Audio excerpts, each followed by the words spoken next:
Olá pessoal, vamos dar início à nossa unidade 3. Na unidade 3 nós vamos abordar aí o último processo da área de gerenciamento de custos do PMBOK, que é o processo de controlar os custos. Esse processo, diferente dos outros, é um processo aí que está na monitoração e controle, né? Não está nas fases de planejamento, né? Não faz parte dos processos de planejamento. A gente vai também aqui tratar da análise pelo método do valor agregado, né? Vamos tentar compreender aqui tudo sobre o método do valor agregado. Vou mostrar todos os indicadores de desempenho, como são calculados. Vou mostrar como são calculadas as variações no custo, no prazo. Vamos entender como fazer as estimativas, né, para término do projeto. Ok? Para começar a unidade, eu vou falar um pouquinho sobre medição, né? Isso nem é algo que está no PMBOK, mas eu acho que é algo importante, porque a medição nada mais é do que ela é uma entrada importante para que a gente entenda qual o real valor agregado no projeto, né? A medição é aquilo que determina o que realmente está, o que aconteceu no projeto, como o projeto evoluiu, o que já está executado, né? Ela é o valor agregado. Então nós temos aí 6 métodos para se medir o progresso de uma tarefa. O primeiro método aqui é o unidades completadas. Então nós estamos falando aí de metro quadrado, metro cúbico, quilograma, tonelada. É algo muito comum aí na construção, né, na indústria de construção, medir por unidades completadas. Ela é uma medida precisa, né, ela nos dá uma indicação aí bem real de qual que é o progresso de determinada tarefa, de determinada atividade. Só para exemplificar, se a gente está falando aqui de uma atividade industrial, onde envolva o lançamento de cabos, né? E se eu tenho um total de 10 mil metros lineares de cabos a serem lançados, e se eu lancei até o momento atual 1.000 metros, né? 1.000 metros em cima de 10 mil metros significa 10%. Então o progresso dessa atividade seria de 10%. Somente para exemplificar, é uma forma fácil de se usar e precisa, né? Ela realmente permite uma medição aí bem coerente, né? Bem realística sobre o que está acontecendo no andamento do projeto. Uma segunda forma de se medir o progresso, também muito utilizada em projetos aí, não em projetos industriais, mas eu já vi isso sendo usado aí em projetos menores, em projetos mais simples, início-fim. O que é isso? Você atribui um determinado percentual quando a tarefa foi iniciada, né? Esse percentual pode ser de 50%, pode ser de 20%, pode ser de 10%. Os mais comuns que a gente conhece é de 50-50 e 20-80. Né? 50% quando a atividade é iniciada e 50% quando ela é finalizada, ou 20-80. 20 quando ela é iniciada e 80 quando ela é concluída.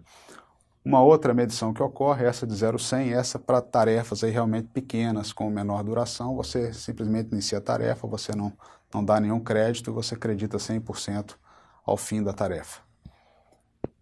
Uma outra forma de medir o progresso é a opinião do supervisor, né? A gente também vê isso muito em campo. Isso é usado para tarefas onde é difícil se ter um elemento em que a gente consiga ter uma medição aí mais precisa, mais concreta. Então ela realmente vai muito aí do feeling do supervisor.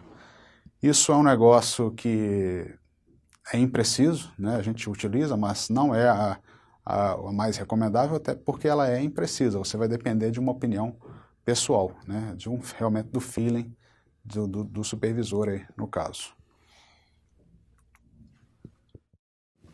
Uma quarta forma de medir são os marcos incrementais, né? Isso é utilizado em tarefas onde eu tenho aí algumas subtarefas, né? Eu posso classificar aqui como subtarefas, e são atividades longas, em que o progresso não é tão rápido, então eu não posso também simplesmente adotar uma regra do tipo início-fim. E tampouco usar a das unidades, né? Metro quadrado, metro cúbico, quilogramas, etc. Um exemplo típico para esse tipo de progresso é para a instalação de um equipamento, por exemplo, um equipamento mecânico numa indústria, pensando que é uma atividade que vai levar aí 2 ou 3 semanas, né, para ser concluída. Então você cria aí progressos, né, progresso incremental, ou seja, são pequenos marcos, né, e a cada marco desse você vai atribuir um peso. Exemplificando aqui, um equipamento, né, quando ele é recebido, inspecionado, você já automaticamente gera o progresso de 15% para esse equipamento, 15% da tarefa, né? O acumulado passa a ser 15%. Uma vez que o equipamento ele é posicionado, se ele tem o posicionamento concluído, você acredita mais 20% e você passa a ter um acumulado de 35%. Uma vez que o alinhamento é feito, você pode acreditar mais 15% e acumula 50%. Toda a instalação dos componentes internos, né, uma vez que todos os internos estejam devidamente instalados, você faz mais um crédito de 25%, leva o progresso total da tarefa para 75%. Equipamento testado, mais 15% e progresso acumulado 90%. A entrega final para o cliente, ele aceita para o cliente, os últimos 10% acumulando 100%. Essa é a forma aí de se medir o progresso por marcos incrementais. É uma coisa muito utilizada para equipamentos de grande porte, equipamentos onde que você vai precisar aí de uma duração aí de mais de uma semana para execução.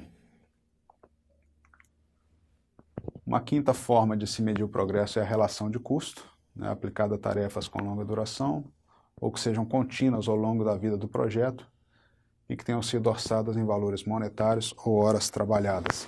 Isso é uma pré-condição para fazer esse tipo de medição de progresso, né? Você tem que realmente ter como base homem-hora, né? Horas trabalhadas ou valores monetários. O que é valores monetários? Reais ou dólares, etc. Né? Como é que você analisa? Você vai medir, né, qual o custo incorrido, né, ou a quantidade de horas trabalhadas em cima de uma base que é a base total. A partir daí você vai achar qual que é o percentual de avanço para essa tarefa. Né? A única pré-condição para isso é que ela esteja realmente orçada em valores monetários ou horas trabalhadas. Ok, e a última forma de se medir o progresso, né, por unidades ponderadas ou equivalentes, que é aplicado a tarefas de longa duração e compostas de subtarefas, né? O que a gente faz nesse caso? A gente atribui ponderações, pesos diferentes, né, para cada uma dessas subtarefas, porque cada uma vai ter um determinado nível de esforço, né, um determinado nível de homem-hora. A gente vai concluir qual é o progresso real da tarefa a partir da somatória dessas ponderações, né, desses itens, dessas subtarefas que foram concluídas, baseado naquele critério de ponderação. Esse é um método um pouquinho mais complicado, pouco utilizado, mas que ainda pode ser utilizado para algumas tarefas, para alguma medição de progresso, aí, principalmente em indústria. Né? Na indústria eu ainda vejo alguma coisa desse tipo. Eu vou mandar para vocês no material da aula um exemplo mostrando aqui uma aplicação desse método, porque ele envolve aí alguns cálculos para serem feitos.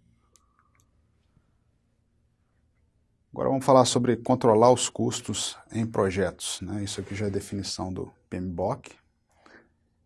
Só a título de curiosidade, aquele material todo que eu mostrei aí anterior para se medir o progresso, isso não está detalhado no PMBOK. Eu trouxe aqui, pelo menos não na área de custo, eu trouxe para vocês porque eu acho que é interessante. E uma vez que essa medição de progresso vai gerar realmente o valor agregado, né, do projeto, é importante a gente entender como é que isso é medido em campo.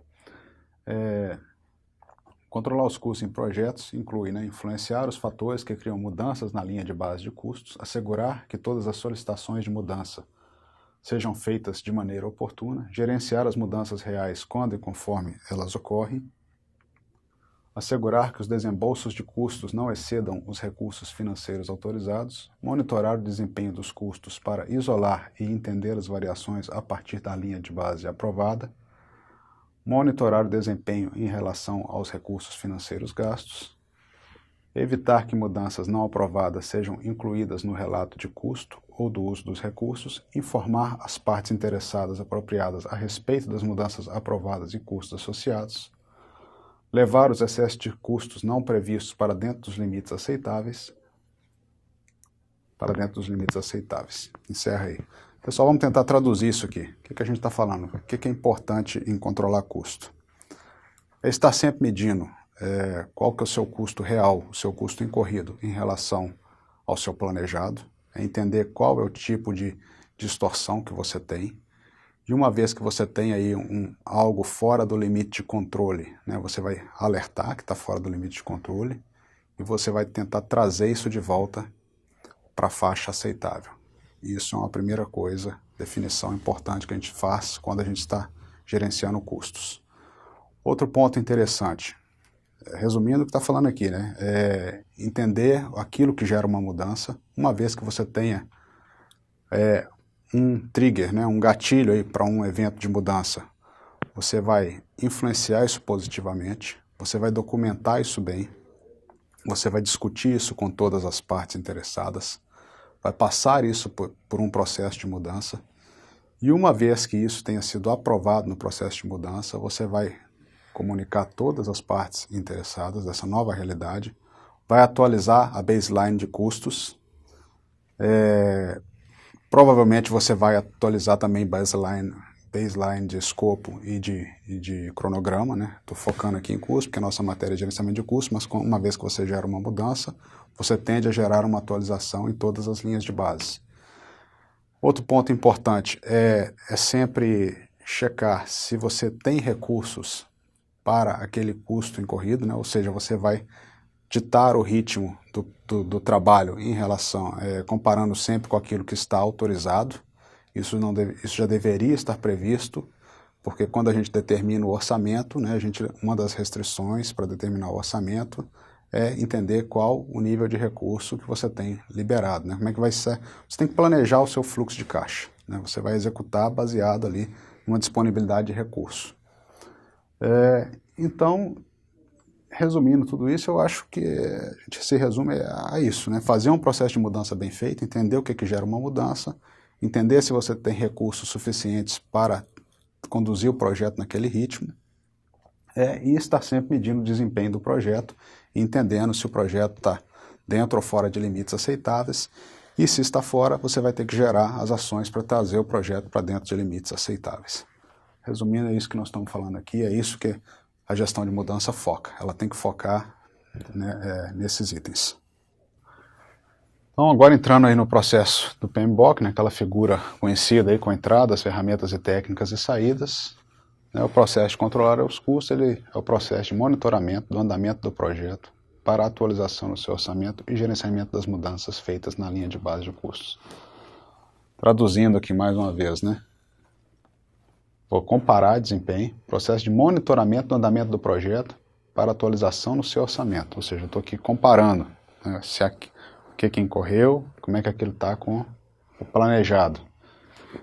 Uma vez que eu tenho alguma coisa diferente, né, e uma vez que eu tenho alguma necessidade de mudança, eu vou ter que fazer o processo de gerenciamento de mudança. Uma vez aprovado, eu tenho atualizações feitas na linha de base de custos.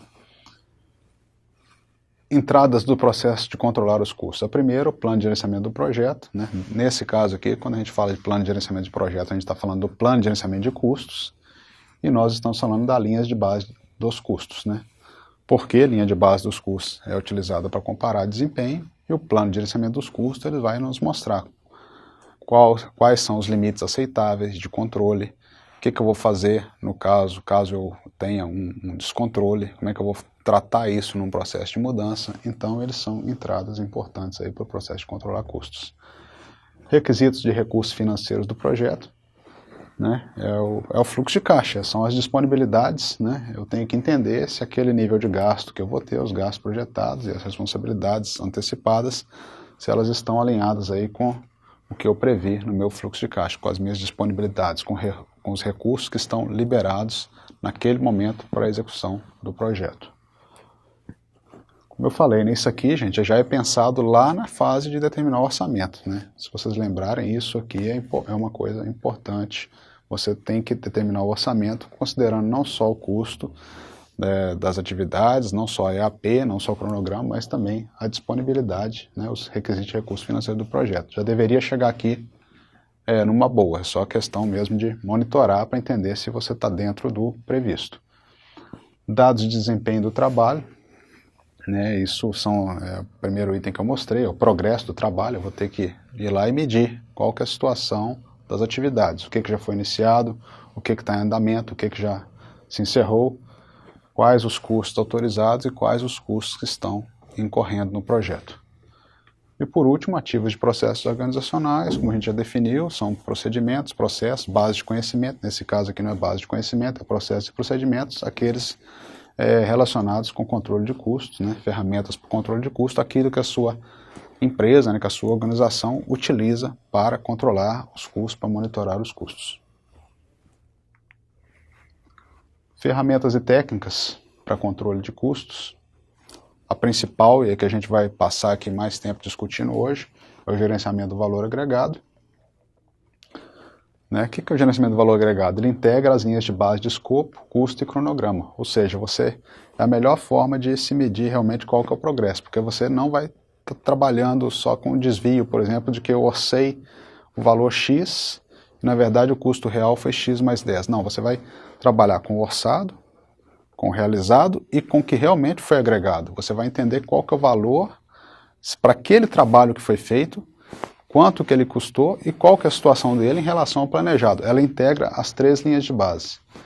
E com isso você tem indicadores aí importantes, que é o IDC, Índice de Desempenho para Custo, IDP, Índice de Desempenho para Prazo, VC, a variação de custo, e o VPR, a variação de prazo.